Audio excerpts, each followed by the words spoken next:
Hello à tous les amis, c'est Christophe, nouvelle vidéo de What If numéro 2. Bon, supporters parisiens, ça va pas vous plaire. Ça va pas vous plaire parce que, ouais, c'est vrai, ici c'est Paris aussi, mais je vais parler de cette remontada, hein. Et s'il n'y avait pas eu cette remontada en 2017? Je reprends les faits.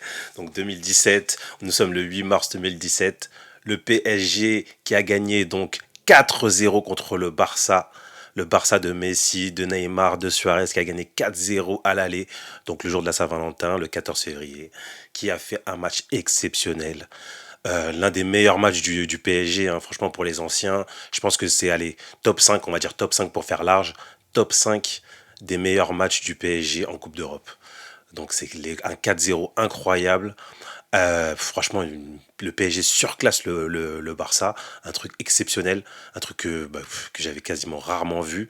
Vraiment une équipe en adéquation totale, un coach qui a réussi son schéma comme il fallait, les joueurs qui ont respecté, avec des joueurs exceptionnels, un Di Maria de feu, un Cavani de feu, un Draxler qui joue encore au foot, exceptionnel. Une équipe dingue, avec un Rabiot aussi qui joue numéro 6 pour remplacer Mota blessé et qui fait un match de dingue. Un Kipembe qui va avoir son importance, hein, parce qu'un Kipembe, 21 ans, qui s'est allé ses premiers matchs en Coupe d'Europe, qui fait un match exceptionnel, qui éteint Messi. On se dit, voilà, t'as 4-0 à l'aller, c'est impossible de sortir. C'est pas possible. On n'y pense même pas à l'époque. À l'époque, c'est impossible. On est tellement choqué de cette performance du PSG qu'on se dit non, 4-0. Surtout qu'à l'époque, c'était encore le but à l'extérieur qui compte double. Enfin, en tout cas, celui qui a le plus de buts à l'extérieur en cas d'égalité sort. Ça veut dire qu'en gros, la personne en face doit gagner 5-0. L'équipe en face doit gagner 5-0. Donc on se dit non, c'est pas possible. On n'y pense même pas. Et c'est donc 3 semaines avant. Et donc pendant ces 3 semaines, donc on a le championnat qui continue. Donc un championnat avec, pour rappel, avec un PSG qui est aussi très fort en championnat, mais qui est face à deux équipes encore plus dingues, à savoir l'OGC Nice. Donc une équipe de Nice incroyable. Bon, certes qu'il y a deux joueurs majeurs qui se blessent, hein, avec Cyprien de mémoire et j'ai oublié le deuxième. Je crois que c'est un attaquant, j'ai oublié le deuxième. Ça va me revenir. En tout cas, qui fait un parcours exceptionnel. Et puis vous avez le Monaco de 2017, un Monaco en feu, avec Falcao, avec Mbappé, le jeune Mbappé, qui commence à s'imposer dans l'équipe. Vous avez Bernardo Silva, vous avez Lemar, vous avez des Fabinho, j'en passe, hein, des joueurs exceptionnels et qui va finir la saison, donc qui va gagner le championnat avec 95 points. Donc c'est une dinguerie, hein, c'est presque 100 points, vous vous rendez compte, pour 38 journées, donc quasiment 100 points. C'est une folie. Et le PSG qui a fini deuxième avec 87 points. Donc quand même un PSG qui est quand même costaud. Et donc aussi, il y a un Monaco, pour le préciser, c'est qui fait demi-finale justement en Ligue des Champions cette année-là. Donc pour reprendre un petit peu les faits, donc c'est quand même un gros PSG et qui arrive donc avec sa victoire, donc 4-0, et puis arrive le drame. Donc on est le 8 mars 2017, donc huitième de finale retour, Barça, donc le PSG qui va à Barcelone, donc qui a gagné 4-0 à l'aller, qui arrive. Et donc ce scénario incroyable. Bon, pour vous dire la vérité, j'ai jamais vu le match en entier, hein. À la mi-temps, j'ai éteint tellement c'était insoutenable, tellement c'était une dinguerie. Parce que je l'ai vu arriver en fait. Tu le sentais déjà dès les premières minutes qu'il y avait un truc qui allait se passer. Parce que c'était pas normal ce qui se passait. Et tu le sentais déjà. Donc à la mi-temps, j'ai pas pu. Non, j'ai pas pu. J'ai pas pu. C'est que c'est très des mois plus tard que j'ai pu regarder justement les buts et le scénario, comment ça s'est passé. Après, on me l'a raconté bien sûr parce que tu pouvais pas y échapper. Mais clairement, les images, je les ai vues beaucoup plus tard. Et donc, pour vous reprendre le scénario, donc déjà, on va reprendre les compos, hein. Donc déjà, je vais regarder un petit peu mon écran, mais donc vous avez donc côté PSG, donc vous avez Trapp dans les buts. Vous avez Kurzawa à gauche. Oui, Kurzawa jouait encore au foot à cette époque. Thiago Silva, donc qui a remplacé Kipembe à l'aller, donc qui a repris sa place de titulaire, hein, parce que Thiago Silva c'était le capitaine du PSG à cette époque. Marquinhos à ses côtés, Meunier à droite. Ensuite vous avez Rabiot toujours en numéro 6. Au milieu avec Matuidi et Verratti. Sur les côtés vous avez Draxler et Lucas et Cavani en pointe. Donc c'est quand même une équipe qui tient la route, hein. Face au Barça, donc Ter Stegen dans les buts, Mascherano Piqué en défense avec Umtiti à gauche et Rafinha à droite. Au milieu, vous avez Busquets, Iniesta, Rakitic, Messi, Neymar Junior et Luis Suarez. Donc c'est quand même une équipe de dingue, mais qui s'était fait éteindre au match aller. Donc c'est quand même une équipe du PSG qui tient la route. On se dit, bon, t'as 4-0 à l'aller. Bon, même si tu te fais dominer, etc., tu te dis, c'est pas possible. On va passer. Même si, voilà, le Barça, voilà, ils ont eu 3 semaines où ils ont fait des déclarations en mode on va le faire, etc. Bon, ça arrive souvent que des équipes se disent ouais, on va le faire, et qu'au final, ils le font pas, quoi. Mais bon, là, on se dit 4-0, le PSG serein. Bon, peut-être un peu trop, hein, on le saura plus tard, mais ça va le faire. Et donc, dès les premières minutes, vous voyez donc déjà un PSG qui recule, notamment avec un Thiago Silva, parce que j'ai fait une vidéo justement, un petit short, pour vous expliquer la défense en recul frein. Ben, le défaut justement de Thiago Silva, et c'est d'ailleurs pour ça qu'il n'avait pas joué le match aller, c'est qu'il a tendance à beaucoup trop reculer quand il sent le danger. Et ça, c'est vraiment une erreur de défenseur. Et d'ailleurs, c'est quand même un défenseur incroyable, Thiago Silva. Donc on se dit, comment ça se fait qu'il a jamais réussi à corriger ce truc-là. Et donc il recule, il recule. Et ce qui fait que bah, si vous reculez contre le Barça, bah, forcément c'est une équipe qui domine, avec un Messi incroyable, un jeu bien léché. Donc du coup, bah, forcément, voilà, vous allez être sous pression. Et ça n'a pas raté, c'est que dès les premières minutes, vous avez le but contre son camp, dans le but de Suarez à la 3e minute. Donc déjà, tu prends un but à la 3e minute alors que tu es à l'extérieur. Mais tu te dis non quand même. Bon, ça va réveiller les gars. Ils vont se dire, bon allez, on est conquérant, on gagne 4-0. Voilà. Tu prends un deuxième but contre ton camp de Kurzawa à la 40e. Et donc là, tu arrives à la mi-temps, déjà tu perds 2-0. Tu perds 2-0. Donc tu te dis, mais c'est pas possible. Et donc tu arrives, paf, tu prends un penalty au bout de la 50e, à la 50e. Et donc là tu te dis, c'est pas possible. Tu perds déjà 3-0 à la 50e. Tu te dis, mais c'est fou. Et donc j'accélère un petit peu. Donc vous avez Cavani finalement qui arrive à marquer un but. Donc tu te dis 3-1. Donc c'est bon. Tu te dis 3-1, c'est bon. Tu te dis c'est bon. Allez. Et d'un coup, 4-1, 5-1 et 6-1 à la 95e. Tu te dis mais c'est pas possible. C'est pas possible. Ils ont réussi à perdre après avoir gagné 4-0 à l'aller. Donc tu te dis c'est une dinguerie. C'est une dinguerie. Et donc là après, bon à chaud, on voit que on s'en prend à l'arbitrage. Parce que c'est vrai que, il faut le dire, l'arbitre de ce match s'appelle Denis Aitekin. Donc c'est un arbitre allemand, mais qui avait juste 1 an d'expérience au haut niveau, donc en Ligue des Champions. Donc on se dit c'est bizarre qu'en 8e de finale, on te mette un arbitre qui a seulement 1 an d'expérience, avec tous les arbitres justement qui ont un pédigré assez important. C'est bizarre qu'on te mette un arbitre comme ça. Pareil sur les arbitres de touche, donc j'ai plus leur nom, mais il y a un des arbitres de touche, pareil, qui a aucun match, je crois, de mémoire, hein, aucun match en Ligue des Champions. Je dis, donc c'est quand même bizarre, parce que normalement, quand vous arrivez à un certain niveau de compétition, on met vraiment les meilleurs arbitres, en tout cas les arbitres les plus expérimentés. Et d'ailleurs, en plus, cet arbitre-là, on va le rétrograder plus tard, et il fera quasiment plus de matchs en Ligue des Champions, ou en tout cas, il dépassera pas les poules. Donc c'est pour vous dire que quand même, il s'est passé quelque chose. Mais enfin bref, on parle de l'arbitrage, et c'est vrai qu'à défaut, il y a eu beaucoup d'erreurs, euh, des trucs un petit peu bizarres pendant ce match. Il n'y a pas de problème, c'est vrai. Mais quand même, vous gagnez 4-0 à l'aller, quand même. Ok, vous pouvez prendre des buts, quand même.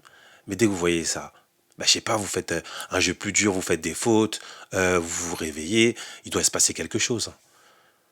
Mais quand même, t'en prends 6. 6 buts. 6 buts. Donc ok, le Barça quand même était en mode rouleau compresseur, etc. Ils ont poussé notamment avec un Neymar de feu. Mais quand même, 6. Non, il y avait moyen de faire autre chose quand même, je suis désolé, je suis désolé. Ok, l'arbitrage, il n'y a pas de problème, mais quand même, pas 6 buts. Sachant que vous en avez mis 4 à l'aller, vous avez été performant, donc normalement, l'équipe en face ne doit pas vous faire peur, quoi. Et donc voilà, donc c'est un peu le what if d'aujourd'hui. Donc et si le PSG était passé, donc tu n'avais pas pris cette remontada, donc c'est le mot qui est arrivé maintenant qu'on a sur toutes les lèvres, hein. Dès qu'il y a dès qu'il y a une remontée justement d'un match aller, tout de suite on parle de remontada, hein. Le mot est rentré. Je crois même qu'il est rentré dans le dictionnaire, hein. Je suis à vérifier, mais je crois qu'il est rentré dans le dictionnaire tellement c'était une folie ce match. Et donc si le PSG n'avait pas perdu. Et ben, je pense qu'il y aurait eu pas mal de choses, hein, parce qu'à savoir, c'est que cette équipe du PSG, quand même, elle était hyper solide et surtout, vous aviez un collectif, vraiment, hein, une équipe huilée, quand on l'a vu le match aller, et puis toute la saison en fait qui va avec, parce que derrière, même s'ils ont perdu, l'équipe est restée quand même solide et a fini quand même avec un gros niveau, et notamment a gagné la Coupe de la Ligue ou la Coupe de France, je sais plus, contre le Monaco, justement, futur champion et futur demi-finaliste de Ligue des Champions. Donc forcément, ça a quand même une équipe qui avait quand même de la gueule. Et puis surtout, c'est on aurait construit justement autour de Cavani et de Di Maria. Donc un Cavani qui finit cette saison justement à 49 buts, toutes compétitions confondues, c'est énorme. 49 buts. Vous avez un Di Maria qui finit meilleur passeur, je crois, avec 15 passes en championnat. Vous avez un Draxler qui était encore au niveau. Vous aviez Matuidi, vous avez Verratti, vous aviez encore Rabiot qui était assez jeune. Donc vous aviez de quoi construire justement une belle équipe, hein. Vous avez toujours Thiago Silva et Marquinhos en défense, avec un Kipembe derrière. Donc vous aviez quand même de quoi faire. Donc après, en rajoutant quelques petites pièces, donc de joueurs assez confirmés, on aurait pu avoir une équipe encore plus forte, quoi. Mais après cette remontada, bah, du coup, bah, les Qataris ils ont un petit peu pété les plombs. Donc je pense que si le PSG avait gagné, il n'y aurait pas eu de Mbappé parce que c'est vraiment l'été suivant, hein, l'été suivant que Mbappé et Neymar arrivent dans la foulée, donc avec des transferts records, hein, 222 millions pour rappel pour Neymar, 180 pour Mbappé, hein. Donc je sais pas de quel montage, parce que soi-disant il y avait un fair play financier, mais bon, un club qui dépense 400 millions comme ça un été, je trouve ça assez bizarre, mais bon, c'est passé, c'est passé. Donc voilà. Mais sauf que le problème, c'est que derrière, c'est pas parce que vous achetez des grands joueurs que forcément vous allez avoir une belle équipe. Parce que justement, c'est ce qui sauve et c'est ce qui est beau dans le foot, c'est que même si vous avez des grands joueurs, des joueurs hyper forts, hyper avec une grosse cote, etc. et tout, mais vous n'avez pas forcément une belle équipe parce que il faut une symbiose, il faut une cohérence, il faut des joueurs qui s'entendent. Et plus vous allez prendre de grands joueurs, plus vous allez avoir de gros égos. Parce que qui dit grand joueur dit quand même un gros ego qui va avec. Et donc du coup, c'est ce qu'on a vu derrière, c'est que vous avez un Neymar, voilà, avec frasque sur frasque, qui est pas forcément impliqué, qui descend un petit peu ses coéquipiers, et donc du coup, ça fait pas une cohésion belle. Un joueur qui est au-dessus du club, donc qui se permet des choses, et donc forcément, ça va pas avec les joueurs qui sont dans l'équipe. Vous avez un Mbappé justement, bah, qui se confronte à Neymar, parce que lui aussi, qui est un petit peu la star montante, mais qui est à côté d'un joueur qui est encore plus star, mais qui non plus n'a pas qui n'a pas le jeu un petit peu collectif, hein, qui est un petit peu individuel. Et derrière, en plus, après, vous prenez Messi. Donc, en fait, il n'y a rien qui va après derrière. C'est que le PSG, du coup, qui avait quand même une base solide avec une équipe, justement, qui avait gagné 4-0 et puis qui avait fait un beau championnat. Donc, qui avait de quoi faire. En rajoutant quelques petites pièces, on allait avoir justement une équipe cohérente. Maintenant, là, on a tout cassé. On a pris deux stars et une troisième après qui est en fin de carrière en plus, mais qui a justement dénaturé le foot de l'équipe. Et donc, du coup, vous avez un coach pareil, Unai Emery, qui avait des bons principes de jeu. On l'a vu donc avec ce 4-0, qui avait vraiment voilà des choses en pressing haut, un jeu avec une transition rapide, donc qu'il avait élaboré, il s'était mis d'accord avec son équipe et qui là, bah, du coup, est viré dans l'année d'après. Et qui en plus a du mal à gérer justement les égos comme Mbappé, comme Neymar qui arrive, et donc du coup derrière qui est sorti par le Real. Donc non, non, c'est vraiment...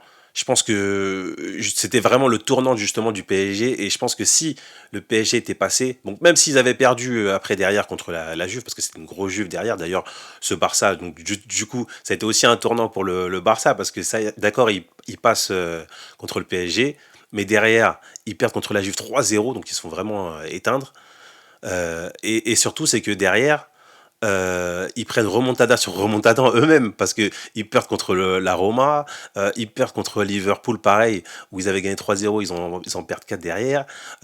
L'équipe en déliquescence, hein, d'ailleurs, on a Neymar qui va au PSG, Messi qui est en fin de vie, et donc derrière, euh, euh, part au PSG, et puis après derrière va en MLS. Vous avez Suarez aussi, pareil, qui est en fin de carrière, qui va à l'Atlético. Vous avez Iniesta et Xavi qui arrêtent leur carrière au Barça. Donc vraiment, c'est un vrai tournant pour les deux clubs au final, hein. Et d'accord, j'ai oublié l'info la plus importante. C'est que le coach en face du PSG, c'était Luis Enrique. Luis Enrique qui après derrière est viré, qui va ensuite à la Roma et maintenant qui est coach du PSG. D'ailleurs, on l'a interviewé justement sur ce match-là. Il a dit qu'en fait, au final, c'était une mauvaise chose cette remontada parce que derrière, ils ont tout perdu, quoi. Donc c'est vraiment reprendre l'histoire, mais c'est surtout côté PSG, c'est vrai, ça a été vraiment un tournant parce que ils étaient en train de construire une belle équipe. Ils avaient des bons fondamentaux et ils ont tout cassé derrière parce qu'ils ont ajouté des stars. Et on sait que il faut une symbiose, même si vous avez des grands joueurs, s'il n'y a pas de symbiose, s'il n'y a pas d'entente entre les joueurs, bah, ça ne marchera pas. Ça marchera pas. Vous pouvez mettre tous les chèques que vous voulez. Ils ont mis 400 millions. 400 millions en un été. 400 millions. Et au final, derrière, vous êtes encore sorti, et encore, Manchester, Real. Et non, ça marche pas comme ça. Heureusement, le foot, ça marche pas comme ça. C'est pas parce que vous additionnez des grands joueurs que forcément vous allez performer, hein. Et j'en ai parlé d'ailleurs dans la vidéo précédente. C'est dans une des vidéos précédentes, justement, c'est que les super teams, ça peut fonctionner uniquement si vraiment les joueurs ils s'entendent, si vous avez un guide comme un coach qui comprend justement les égos, qui arrive à gérer les égos et qui arrive à faire en sorte qu'il y ait un socle commun et une envie d'aller loin ensemble. Mais c'est pas en additionnant les grands joueurs que ça a marché, non, non. Heureusement, heureusement. C'est ce qui est beau dans le foot. Donc voilà, mais en tout cas, il n'y aurait pas eu de Mbappé, il n'y aurait pas eu, je pense, de Neymar, ça m'étonnerait. Mais par contre, on aurait pu construire justement une équipe un peu plus solide avec. Et surtout, éviter ce traumatisme, parce que c'est clairement un traumatisme, hein. Je peux vous le dire que, en tant que supporter parisien, derrière cette défaite, il y a eu beaucoup de dépressifs, hein, parce que gagner 4-0, monter aussi haut dans l'émerveillement et descendre aussi bas avec un 6-1 derrière, je peux te dire que ça fait mal. Et d'ailleurs, il y a des joueurs comme Verratti, comme Marquinhos, qui ont enchaîné après derrière défaite sur défaite sur défaite, humiliante. Et je peux vous dire que ça marque, hein. Même si vous êtes un bon joueur, vous êtes un grand joueur, le fait de perdre aussi souvent dans des matchs à élimination directe, bah, c'est sûr que ça vous pèse. Et ça pèse aussi sur le club. C'est ça aussi, c'est que derrière, vous êtes considéré comme un club de losers. Ce qui fait que derrière, dès que vous êtes en bonne posture, on pense à ce scénario en fond et on se dit que derrière, ça peut se repasser. Ça peut arriver encore une fois.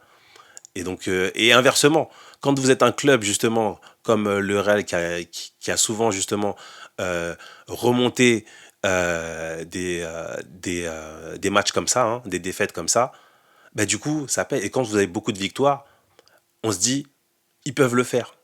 Et on sait qu'ils l'ont déjà fait, donc ils peuvent le faire. Et donc derrière, bah, vous avez ce supplément d'âme qui fait que souvent, vous faites basculer le scénario dans votre côté.